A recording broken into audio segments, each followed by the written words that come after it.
Imagine a big airplane, an Air France flight, ready to take off from Paris. It's a bright, sunny day, and Flight 726 is getting ready for its journey all the way to Burkina Faso in Africa. Lots of people are on board, excited to see family, go on vacation, or start a new adventure. Little Timmy is looking out the window, waving goodbye to the airport. A grandma is knitting a cozy scarf. A businessman is tapping away on his laptop, getting ready for a big meeting. Everyone is settled in, ready for a long but hopefully uneventful flight. The flight attendants are smiling, offering drinks and snacks, making sure everyone is comfortable. The pilots are in the cockpit, going through their checklists, making sure everything is perfect for takeoff. The engines roar to life, and the plane slowly starts to move. Faster and faster it goes, until finally it lifts off into the air, leaving Paris behind. The passengers settle in for the long ride, ready to relax and enjoy the journey.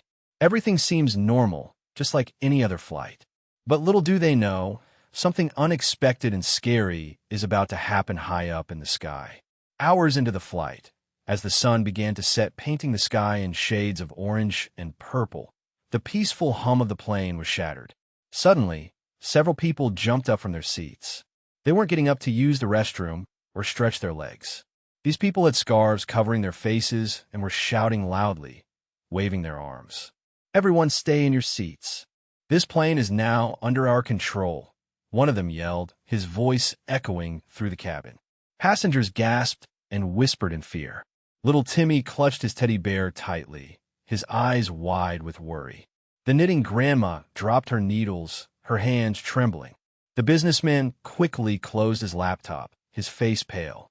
The flight attendants, who were just moments ago offering drinks with a smile, now looked terrified.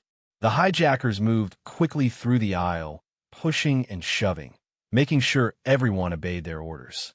They demanded that the pilots change course and made other demands that frightened the passengers even more. The joyful atmosphere that had filled the plane just hours before was now replaced with fear and uncertainty.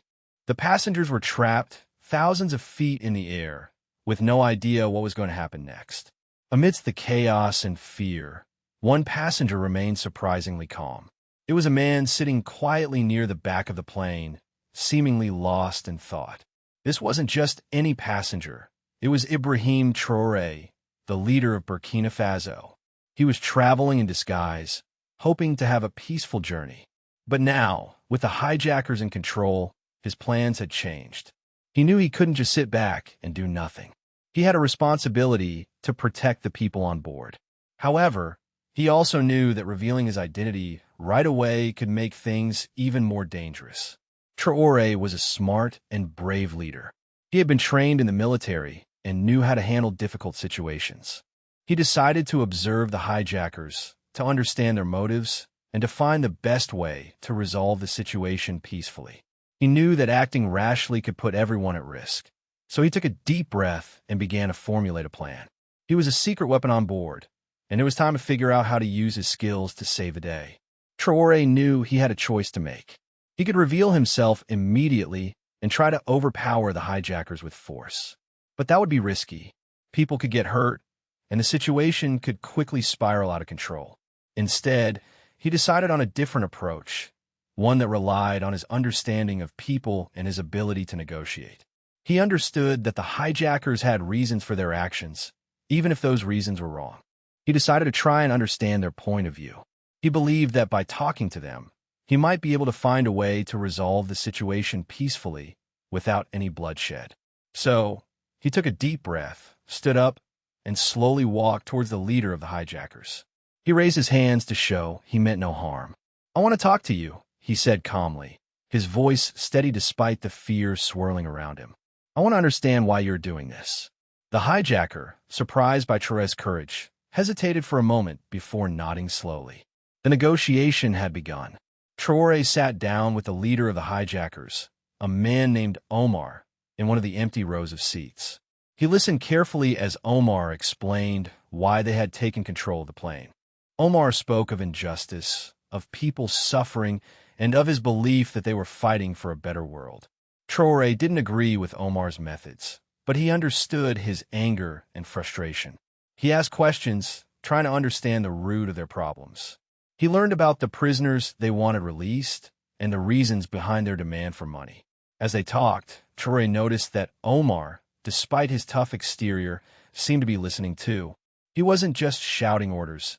He was actually considering Traoré's words. Traoré realized that Omar, like everyone else, just wanted to be heard and understood.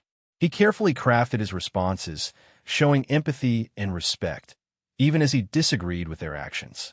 He knew that by understanding their motivations, he could find a way to reach a peaceful solution.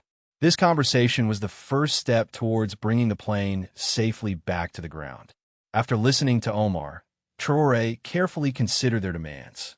He knew that simply giving them the money and releasing the prisoners wasn't a realistic solution. It could lead to more problems and wouldn't truly address the issues they were fighting for. Instead, he began to suggest alternative approaches. What if, Traoré said thoughtfully, instead of demanding money, we focused on bringing attention to the problems you're trying to solve? What if we could use this situation to start a conversation with the world about the injustices you see? He proposed that they could use the media attention surrounding the hijacking to highlight the issues they cared about. He suggested that they could negotiate for a promise of a fair investigation into the prisoners' cases. He presented these ideas as ways to achieve their goals without resorting to violence and putting innocent lives at risk. Traoré explained that violence only leads to more violence, and that true change comes from understanding and cooperation. He offered them a different path, a path that could potentially lead to real and lasting change, not just a temporary fix. He planted a seed of doubt in Omar's mind, suggesting that there might be a better way. As the hours passed, Traoré continued to talk with Omar and the other hijackers. He listened to their concerns, shared his own perspectives, and gradually, a sense of trust began to develop between them. He treated them with respect, even when they were being difficult, and he showed them that he genuinely cared about finding a solution that would benefit everyone. He spoke of his own experiences, his own struggles to improve the lives of the people in Burkina Faso. He explained that violence only creates more suffering and that true progress comes from working together. He shared stories of how he had used dialogue and diplomacy to resolve conflicts in his own country.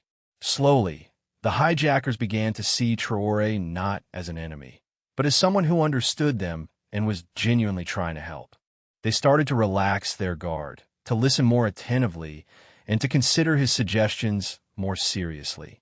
The tense atmosphere on the plane began to ease, replaced by a fragile but growing sense of hope.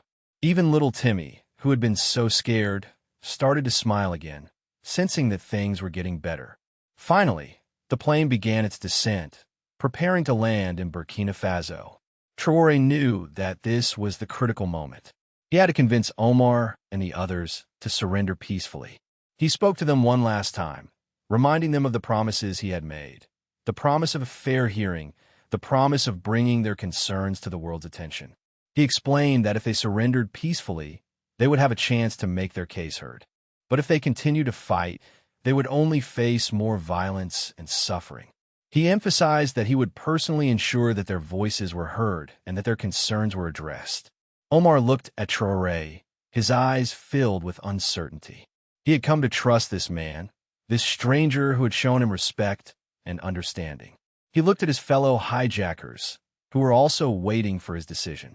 After a long, tense silence, Omar nodded slowly. "We will surrender," he said quietly, "but we trust you to keep your word." The plane touched down smoothly in Burkina Faso. As soon as the doors opened, security forces surrounded the aircraft. But instead of a violent confrontation, Omar and the other hijackers calmly walked out of the plane with their hands up. They surrendered peacefully, just as they had promised. The passengers erupted in cheers and applause, relieved that the ordeal was finally over. Little Timmy ran to his mom and gave her a big hug. The knitting grandma started knitting again, her hands no longer trembling. The businessman reopened his laptop, a smile on his face. Traoré stepped out of the plane last, and as he did, he revealed his true identity. The security forces saluted him, and the passengers gasped in surprise. They had no idea that the leader of their country had been on board, working tirelessly to save them.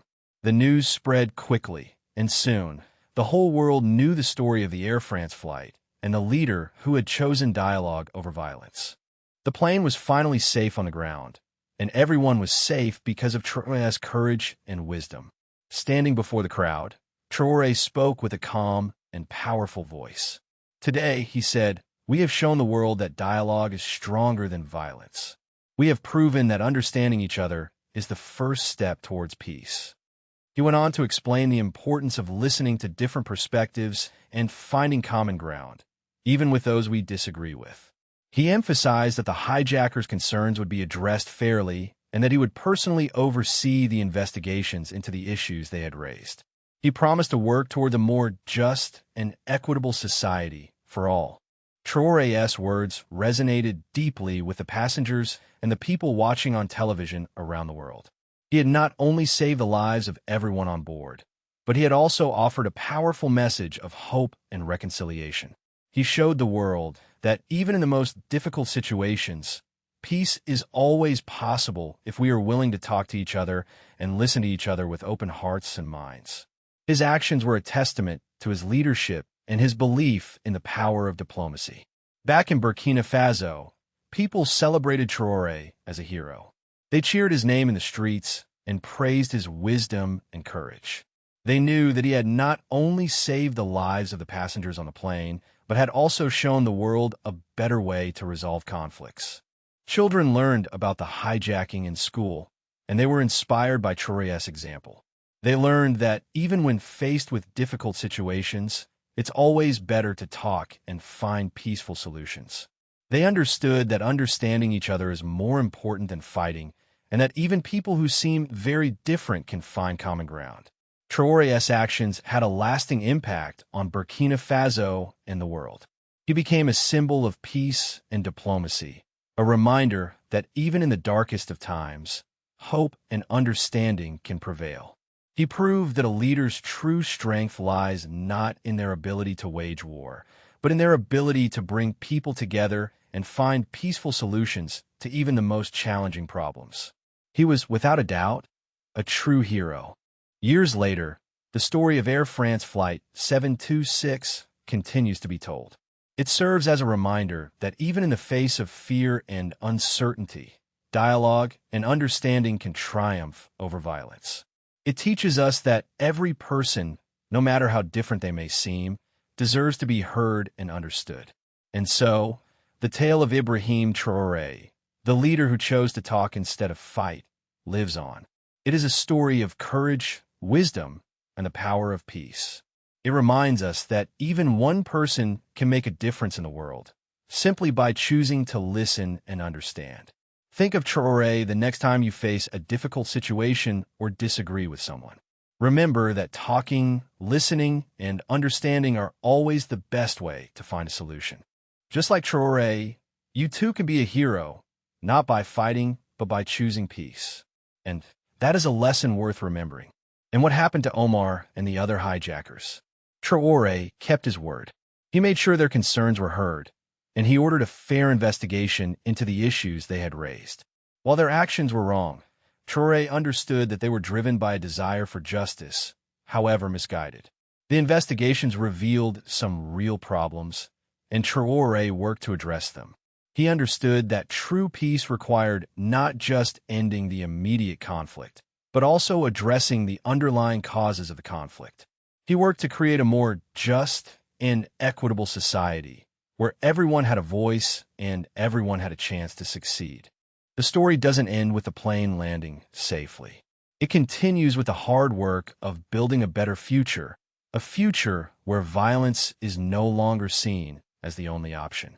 It's a reminder that peace is not just the absence of war, but the presence of justice, understanding, and empathy. And that is a lesson that we can all learn from. The end.